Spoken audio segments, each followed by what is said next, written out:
Clinton had struggled to achieve a peace accord in his final days, but it collapsed in a wave of Palestinian attacks known as the Second Intifada. Bush, in fact, has generally shown little interest in the details of the complex disputes in the region and was wary, until recently, of intervening too deeply into the negotiating process. President Bush, in fact, often has a negative reaction when officials try to delve deeply in the issues that are central to the conflict, such as the final borders of Israel and a Palestinian state or the status of Jerusalem. President Bush has dismissed those at times as those old issues. In comments that struck some aides as naive, President Bush would say the Israelis are wasting their money on expanding settlements in the West Bank because ultimately those projects will become housing developments for the Palestinians. The result is that Bush would make statements, such as announcing in a speech to the United Nations after the September 11 attacks that he believed in the goal of a Palestinian state. But he would offer no detailed plan for achieving his vision. During the first term, though Powell was Secretary of State, Rice, as National Security Advisor, really had control of the Israeli portfolio. At the direction of President Bush, she dealt directly with the Chief of Staff of Israeli Prime Minister Ariel Sharon, a man known as Dubi Weissglass. I spoke at length with Weissglass for my book, gleaning new insights into Rice's role. For instance, it was Condoleezza Rice who pushed the Israelis to withdraw from Gaza. She believed that the roadmap plan officially being promoted by the Bush administration was, quote, at best a marginal plan, and likely wouldn't work. She told Weissglass to think of what she called a move of significance, something that would allow the United States to say, look at what Israel has done, now the Palestinians have to do something. The result was Israel's withdrawal from Gaza, a plan that Weissglass and Sharon carefully shaped with the Americans. In fact, Weissglass originally brought Rice a plan to withdraw from a few settlements in Gaza. She said the U.S. would support this. It was, something that was acceptable. But she urged the Israelis to think bolder, arguing that withdrawing from all of Gaza would be seen as a political breakthrough. So the Israelis, at her request, redrafted the plan. Until I learned of Rice's key role, I hadn't understood why she was so emotionally invested in the Gaza withdrawal in the face of skepticism elsewhere, particularly Europe. The problem is that the Gaza withdrawal was conceived as a unilateral step, because Israel believed that Yasser Arafat, who was still alive then, could not be a partner for peace. Once Arafat died, just before Rice was confirmed as Secretary of State, that calculation should have changed. But it didn't. A new Palestinian leader, Mahmoud Abbas, was elected, but he felt he never got enough support from the Americans to claim any credit for Israel's withdrawal. Instead, Hamas was able to declare that Israel left Gaza because of terrorist attacks, not because of negotiations. Moreover, Rice supported the idea of including Hamas into Palestinian elections, even though Hamas would not give up its militia. She, along with Bush, really wanted to prove that there could be a democratic election in the a democratic election in the Middle East, and that militant groups would suffer at the polls. The Israelis, of course, were very worried about Hamas participating in the election. Sharon at one point threatened to block the elections. Tzipi Livni, who was then the foreign minister, she's then the justice minister, she's now the foreign minister, in late 2005 flew to the United States and met with Rice and other U.S. officials to express her concerns. She had looked at the constitutions of dozens of countries and had studied the transitions of power in Northern Ireland, Afghanistan, and other hotspots. Armed militias were always required to give up their arms before they could participate in the political process. Livni pleaded, don't let Hamas run. Livni got the same message everywhere she went in Washington. Don't worry, Hamas won't win. And U.S. officials added, if Hamas gains some seats, look at Lebanon, where Hezbollah appears to be acting like a responsible political party. This was 2005, after all. The Americans said it was important to get Hamas into the political system, and then they would disarm. Of course, now U.S. officials recall their comments to Livni with bitter irony. President Bush actually had some sage advice for Abbas in a private meeting in the Oval Office 2 months before the election. Don't have an election if you think you won't win, the president said. Anyway, we all know the result.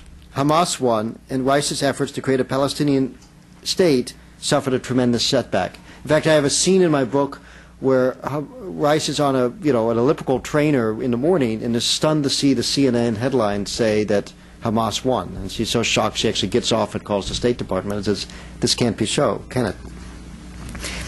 Now, it suffered a tremendous setback, and she's tried hard all year to make progress.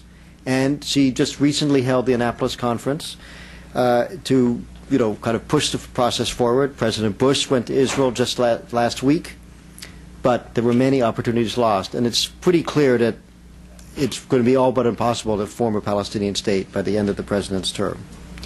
Now let's turn to Iran. Here, too, there might have been an opportunity lost. 3 weeks after the fall of Baghdad, representatives of Iran, via the Swiss ambassador to Tehran, approached the Bush administration and proposed a broad dialogue with the United States. They suggested that everything was on the table, including full cooperation on nuclear programs, acceptance of Israel, and termination of Iranian support for Palestinian militant groups, and so forth. Iran was then in a position of weakness. The United States had just toppled a man who had kept Iran at bay during a grinding 8-year war that had left 1 million Iranians dead. The United States had done it in 3 weeks. Some officials in the State Department wanted to test Iran's unorthodox approach, but their proposals went nowhere. Rice doesn't even remember seeing the Iranian document.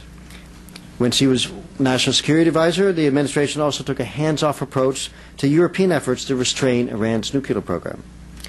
But by the time Rice became Secretary of State, Iran was suddenly in a much stronger position. It was flush with oil revenues. Its nuclear program had made large strides despite the European efforts. And a more radical and less accommodating leadership, personified by President Ahmadinejad, had come to power.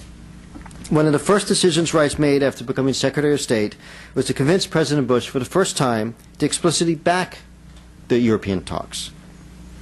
As I write in the book, Rice, aided by British Foreign Secretary Jack Straw, wanted to draw the Russians into the diplomacy.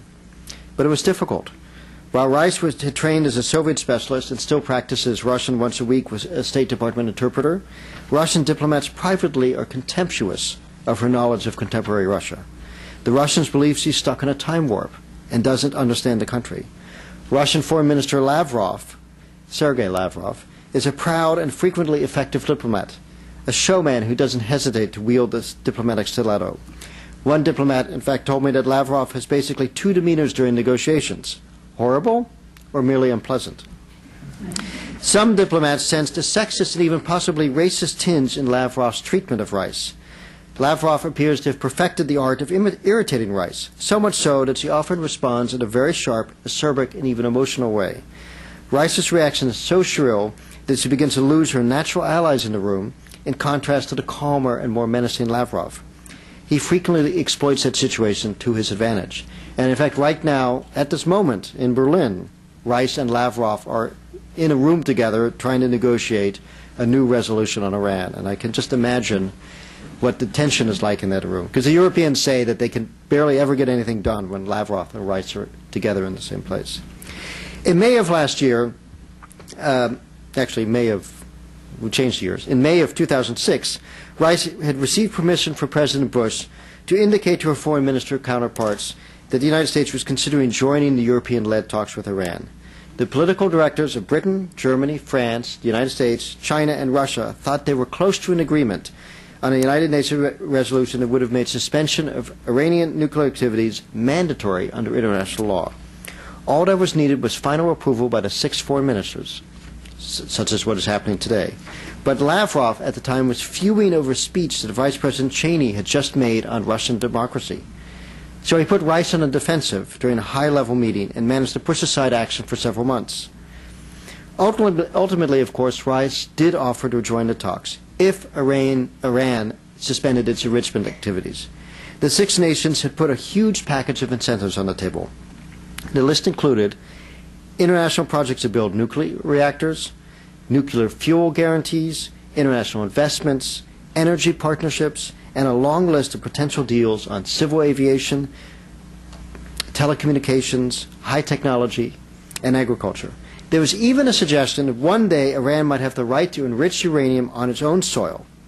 But Iran has never been able to get past the bottom line demand that it first suspend enrichment, even though the Europeans have suggested the suspension would be very brief.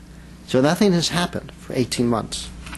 As the Iranians quickly noticed, the proposal that now included the Americans had dropped language from an earlier European proposal that had included a commitment not to use or threaten to use force against the territorial integrity or political independence of Iran.